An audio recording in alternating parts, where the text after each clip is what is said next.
నమస్తే. Welcome to social post. నేను మీ మాధురి. ఈరోజు మనతో పాటు ఉన్నారు అడ్వకేట్ నాగూర్ బాబు గారు. నమస్తే అండి. నమస్తే మాధురి. నాగూర్ బాబు గారు, ఇండియన్ జ్యుడిషియరీ తీసుకుంటే ఏ కేస్ అవనియండి, దానికి మినిమమ్ వెంటనే ఒక కోర్టుకెళ్ళిన వెంటనే దాని గురించి తీర్పులు అంత తొందరగా రావు. సంవత్సరాలు అవుతూనే ఉంటాయి. ఇటు క్రిమినల్ కేసెస్ అవనియండి, అటు సివిల్ కేసెస్ అవనియండి. ఏ కేసెస్‌లో అయినా ఇంత డిలేకి కారణం ఏంటి? జ్యుడిషియరీలో అసలు ఏమైనా చట్టాలు సవరణలు అవ్వాలి అంటారా? ఎందుకంటే మనం అరబ్ కంట్రీస్ కానీ, దుబాయ్ లాంటి కంట్రీస్‌లో మనకి అక్కడికక్కడే శిక్షలు వేసే సిట్యుయేషన్స్. ఏదైనా తప్పు జరిగింది అనంటే హ్యాంగింగ్ కూడా నలుగురికి కనిపించే విధంగా హ్యాంగ్ చేస్తారు. అందుకని అక్కడ తప్పు చేయడానికి భయపడతారు. మన ఇండియా లాంటి కంట్రీలో అలాంటి ఇవి ఏమీ లేవు. సో, అసలు జ్యుడిషియరీలో ఏమైనా చట్టాలు మార్పులు రావాలి అంటారా?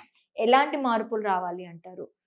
జ్యుడిషియరీలో ఎప్పటినుంచో మార్పులు వస్తూనే ఉన్నాయండి. 130 టైమ్స్ సవరణలు జరిగాయనంటే అవి ఆ సవరణలు కూడా అవును. అనుగుణంగానే జరిగాయి, కానీ ఇంప్లిమెంటేషన్స్‌లో మాత్రం కొంచెం లోపాలైతే ఉన్నాయి. మెయిన్‌గా ఏంటంటే జనాభా ప్రాతిపదికన మనది చాలా పెద్ద దేశం. హ్మ్.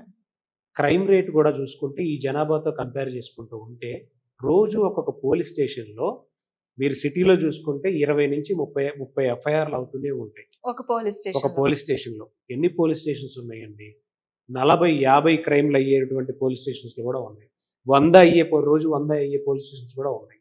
రోజు 100 కేసులు ఒక పోలీస్ స్టేషన్ పరిధిలో లేదా ఒక 20 కేసులు నమోదవుతూ ఉంటే ఎంటైర్ ఇండియాలో ఎన్ని కేసెస్ నమోదవుతూ ఉండాలి రోజు? అందులో ఎన్ని ఫాల్స్ కేసెస్ ఉండొచ్చు? లేదా అందులో ఎన్ని నిజంగా దాని ఎవిడెన్స్ ఎప్పుడు కలెక్ట్ చేయాలి? ఓకే. నెక్స్ట్ ఇవి కాకుండా మళ్ళీ ఆస్తి తగాదాలు, సివిల్ కేసెస్, ఇలా రకరకాలుగా జనాభా ప్రాతిపదికన మనం ఎక్కువగా ఉన్నాం కాబట్టి ఫస్ట్ ఇక్కడ కోర్టులు పరిధి కూడా కోర్టులు తక్కువగా ఉన్నాయి ఇక్కడ. హుహు. ఇక్కడ మనం చూసుకుంటే అంత లిమిటెడ్ స్టాఫ్ తోటి అవన్నీ కూడా దానితో పాటు మనకి ఒక సింపుల్ సిద్ధాంతంతో ఎప్పుడు నడుస్తూ ఉండేది ఒక చిన్న సామెతలాగా.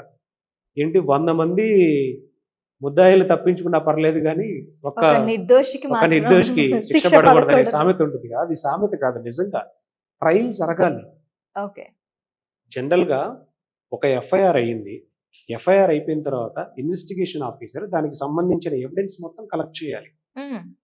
ఛార్జ్ షీట్ ఒక 90 డేస్లో కంప్లీట్ చేయాలి. కంప్లీట్ చేసిన తర్వాత దాని మీద ట్రయల్ జరుగుతుంది. ఆ ట్రయల్ జరిగే సమయంలో విట్నెస్లు ఇప్పుడు ఈయన రాస్తాడు కదా, ఇన్వెస్టిగేషన్కి వెళ్ళినప్పుడు సీన్ ఆఫ్ ఎఫెన్స్లో ఏం జరిగింది, విట్నెస్ ఎవరున్నారు, ఏంటి, ఆ చుట్టుపక్కల పరిస్థితులు ఏంటి అని విట్నెస్లు మొత్తం స్టేట్మెంట్స్ తీసుకుంటాడు కదా. మరి క్రాస్ ఎగ్జామినేషన్ జరగాలి. ఒక కేసుకే ఇంత జరుగుతూ ఉంటే రోజుకు ఒక్కొక్క కోర్టు పరిధిలో 100 కేసులు లిస్ట్ అవుతూ ఉంటాయి. ఓకే. ఈ 100 మంది విట్నెస్లు ఒక కోర్టులోకి వచ్చి క్రాస్ ఎగ్జామినేషన్స్ జరిగి వాళ్ళని మొబిలైజ్ చేసి తీసుకొని వచ్చి మధ్యలో కొంతమంది రాకుండా ఉంటారు. ఈలోపు కొంతమంది ఆబ్సెంట్ పిటిషన్స్ వేస్తూ ఉంటారు. మళ్ళీ వాళ్ళని తీసుకొని రావడాలు, ఇదంతా జరగడానికి ఈ ప్రాసెస్ జరగడానికి కొంత టైం అనేది పడుతుంది. ఓకే. నెంబర్ ఆఫ్ కేసెస్ ఎక్కువ ఉండడం వల్ల ఈ డిలే అనేది జనరల్గా ఉంటూనే ఉంటుంది. దానికి తోడు వీళ్ళు కూడా ఏంటంటే ఈలోపు కాంప్రమైజ్ అయిపోవటాలు, కేసు పెట్టిన వాళ్ళు రాజీ చేసేసుకోవడాలు, నెక్స్ట్ ఇలాంటివన్నీ జరుగుతూ ఉంటాయి. అందుకే మనకి నేషనల్ లోక్ అదాలత్ అని కూడా పెట్టి ఆ లోక్ అదాలత్లో మీరు కాంప్రమైజ్ ఏమైనా ఉంటే చేసేసుకోండి అని చెప్పేస్తా ఉంటారు సుప్రీంకోర్టు దగ్గర నుంచి కూడా. ఓకే. అవి సివిల్ మ్యాటర్స్.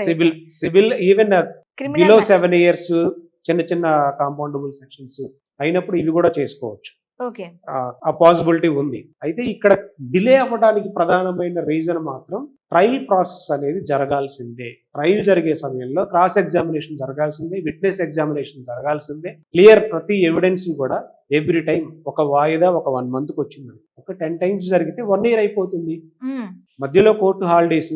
ఈ ఒక్క కేసేనా ఆ కోర్టులో కొన్ని వేల కేసులు, డైలీ 100 కేసులు ఉంటాయి. ఓకే. డైలీ 100లో ఉంటాయి నెంబర్స్. వస్తారు, ఆ స్టేట్మెంట్స్ ఇస్తూ ఉంటారు, అవన్నీ రికార్డ్ చేయాలి, మళ్ళీ ఆన్లైన్లో అప్లోడ్ చేయాలి. ఇప్పుడు ఈ కోర్ట్ సిస్టమ్ వచ్చేసింది. సో ఈ ప్రాసెస్ అనేది ఫైనల్ గా మన ఎజెండా ఏంటి, నిర్దోషికి శిక్ష పడకూడదు. దానికోసం క్రాస్ ఎగ్జామినేషన్ చేస్తారు. ఇప్పుడు ఏదో మనం ఇతర దేశాలతోటి లేకపోతే సౌదీ అరేబియానో లేకపోతే దుబాయ్ వీటితో కంపారిజన్ చేసుకోవడానికి మన కాన్స్టిట్యూషన్ ఇస్ డిఫరెంట్. ఓకే. మనం అనేది డెమోక్రటిక్ కంట్రీలో ఉన్నాము, మన కాన్స్టిట్యూషన్ ఇస్ డిఫరెంట్. వాళ్ళు కింగ్డమ్ లో ఉన్నారు, రాజరిక వ్యవస్థలో ఉన్నారు, వాళ్ళకి డిఫరెంట్. ఇంతకు ముందు పాత సినిమాల్లో చూపించినట్టుగా రాజులు అప్పటికప్పుడు తీసుకెళ్లి మరణశిక్ష విధించండి, యావజ్జీవ కారాగార శిక్ష విధించండి ఓకే. అని ఒక సభ పెట్టి అందులో తేలితే తల నరికేయడాలు ఇలాంటివి జరగవు. ఓకే. అవన్నీ మనకి మూవీస్ కి మాత్రమే పరిమితం. ఇక్కడ ప్రాపర్ గా ట్రయల్ జరగాల్సిందే, విట్నెస్ క్రాస్ ఎగ్జామినేషన్ జరగాల్సిందే, ఎవిడెన్స్ అన్ని కలెక్ట్ చేయాల్సిందే, పోలీస్ ఆఫీసర్ ఇన్వెస్టిగేషన్ చేయాల్సిందే. ఇప్పుడు దేన్ని స్కిప్ చేయలేం కదా మనం. అవును. ఏది స్కిప్ చేసినా గానీ శిక్ష పడిద్దిగా అతనికి. పడుతుంది. సో దానికోసం మాత్రమే ఇంత జరిగే ప్రాసెస్. డిలే అవ్వడానికి రీజన్ మాత్రం భౌగోళికంగా కానీ లేకపోతే జనాభా ప్రాతిపదికన మనం చాలా ఎక్కువ మంది ఉన్నాం. క్రైమ్ రేట్ కూడా చాలా ఎక్కువగా నమోదవుతూ ఉన్నాయి. పోలీస్ స్టేషన్లో యావరేజ్గా తీసుకుంటే 20-30 కేసులు అని అంటే ఎన్ని పోలీస్ స్టేషన్లు ఉన్నాయండి ఎంటైర్ ఇండియాలో? ఎన్ని క్రైమ్స్ నమోదవుతూ ఉన్నాయి? లక్షల్లో ఉన్నాయి. దానికి తోడు ఇక సివిల్ మ్యాటర్స్ అంటారా, అది ఒక 7 years, 15 years, 20 years కూడా పెండింగ్లో ఉన్నటువంటి కేసులు ఉన్నాయి. ఓకే. సివిల్ మ్యాటర్స్లో.